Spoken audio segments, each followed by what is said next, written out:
Dua otak penculikan dan pembunuhan Kepala Cabang Bank BUMN Ilham Pradipta ternyata juga terlibat dalam kasus pembobolan rekening dorman.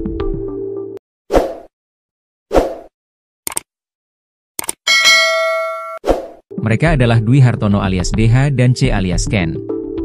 DH dan C alias Ken pun resmi dijadikan tersangka dalam kasus pembobolan dana nasabah yang menargetkan rekening dorman senilai 204 miliar rupiah. Direktur Tindak Pidana Ekonomi Khusus Bareskrim Polri Brigjen Pol Helvi Assegaf mengurai peran dari DH dan C dalam kasus pembobolan rekening.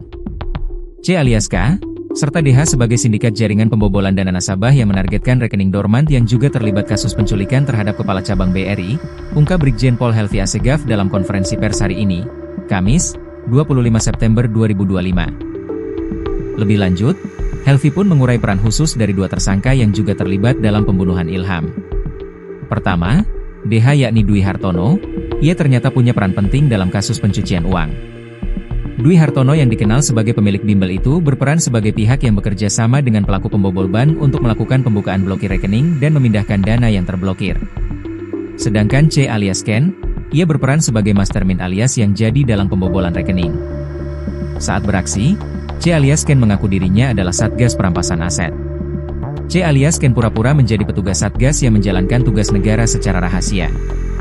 Seluruh rencana pembobolan rekening itu dirancang C alias Ken dan tim sejak Juni 2025. Sejak awal bulan Juni 2025, jaringan sindikat pembobol ban yang mengaku sebagai Satgas Perampasan Aset melakukan pertemuan dengan Kepala Cabang Pembantu salah satu bank BNI yang ada di Jawa Barat untuk merencanakan pemindahan dana pada rekening dorman, ujar Brigjen Pol Helvi Assegaf.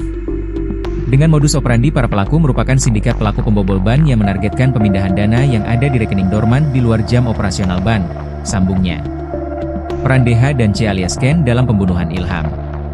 Sementara itu, di kasus pembunuhan Ilham Pradipta, DH dan C merupakan dalang alias otak penculikan dan pembunuhan. Ide pembunuhan terhadap Ilham itu muncul setelah C alias Ken bertemu dengan DH. Mulanya, C alias Ken dan DH berbincang tentang rencana memindahkan uang di rekening dorman ke rekening lain namun dengan cara yang mudah. Rekening dormant adalah rekening ban yang tidak aktif, tidak ada aktivitas transaksi dalam jangka waktu tertentu. Motif dari para pelaku melakukan perbuatannya yaitu para pelaku ataupun para tersangka berencana untuk melakukan pemindahan uang dari rekening dorman ke rekening penampungan yang telah dipersiapkan, kata Kombes Pol Wirasatya Triputra dilansir tribunnews.bogor.com dari tayangan Kompas TV. C alias Ken dan DH mencari kepala cabang ban mana yang bersedia memindahkan rekening dorman tersebut. Perencanaan tersebut sudah dibincangkan C dan DH sejak Juni 2025. Bulan Juni 2025 pelaku atas nama C alias K bertemu dengan pelaku DH di mana pada saat itu C alias K memiliki data rekening dorman di beberapa bank. C memiliki rencana untuk memindahkan uang dari rekening dorman tersebut ke rekening penampungan yang telah dipersiapkan. Sehingga dalam rencana ini C alias K sudah menyiapkan tim namun untuk melaksanakan hal tersebut memerlukan persetujuan dari kepala ban sehingga pelaku C mengajak DH untuk mencari kepala cabang yang bisa diajak bekerja sama dalam rangka pemindahan uang tersebut dari rekening dorman ke rekening penampungan, pungkas Wira. Sebulan kemudian, C dan DH kembali bertemu guna membahas hal yang sama.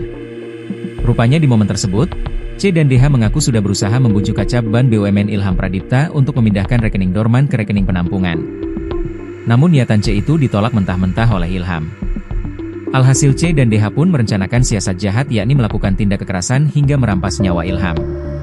30 Juli 2025, C alias K bersama DH dan AA melakukan pertemuan. Hal tersebut dikarenakan C alias K memiliki informasi mengenai rekening dormant yang ada di rekening Bank BRI. C menyampaikan karena upaya sebelumnya untuk mendekati kepala cabang tidak berhasil, maka pergeseran dana tersebut akan berhasil apabila dilakukan dengan dua opsi. Opsi pertama melakukan pemaksaan dengan kekerasan dan ancaman kekerasan setelah itu korban akan dilepaskan. Opsi kedua, melakukan pemaksaan dengan kekerasan dan atau ancaman kekerasan, apabila berhasil maka korban akan dihilangkan atau dibunuh, kata Kombes Pol Wirasatya Triputra.